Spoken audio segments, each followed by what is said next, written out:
भिंतीला भगदाड आणि शटर उचकटून दारू विक्री दुकानातून प्रवेश करून महागडी दारू आणि 5.5 लाख चिल्लर रोख रक्कम असा अंदाजे 5 ते 6 लाखांचा मुद्देमाल चोरट्यांनी लंपास केलाय। ही चोरीची घटना तिरंगा चौकात राष्ट्रीय महामार्गावर असलेल्या जॉईन वाईन शॉप या दारू विक्री दुकानात घडली। हा चोरीचा घटनाक्रम सीसीटीव्ही कॅमेऱ्यात कैद झालाय। छत्रपती संभाजीनगर ते अहिल्यानगर या राष्ट्रीय महामार्गावरील पंढरपूर येथील तिरंगा चौकात हितेश वासू मनकाने यांचे परवाना असलेले जॉईन वाईन शॉप नावाने दारू विक्रीचं दुकान आहे। शनिवारी नेहमीप्रमाणे आपलं दुकान बंद करून रात्री उशिरा घरी गेले होते। दरम्यान मध्यरात्री 2 वाजेच्या सुमारास चोरट्यांनी या दुकानाच्या विटांचं बांधकाम असलेल्या संरक्षण भिंतीला उजव्या बाजूने मोठे भगदाड पाडले। दरम्यान चोरट्यांनी एवढ्यावरच न थांबता लोखंडी साखळदंड कुट्टी नवीन रस्सीने सिमेंट कॉलमला बांधून साखळदंड कुट्टीच्या मदतीने शटर अडकवून साखळी खेचून अलगदपणे शटर उचकटून आतमध्ये प्रवेश केला।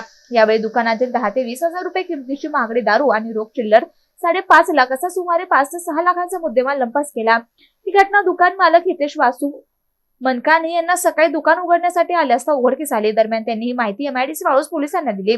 यावेळी गुन्हे शाखेच्या पथकानं धाव घेऊन पाहणी दरम्यान पंचनामा केला, तसेच दुकान आणि परिसरातील सीसीटीव्ही कॅमेऱ्यांची तपासणी करून चोरट्यांचा तपास सुरू केला। मात्र या प्रकरणी सायंकाळी उशिरापर्यंत कुठलीही नोंद नसल्याचं पोलिसांनी सांगितलं।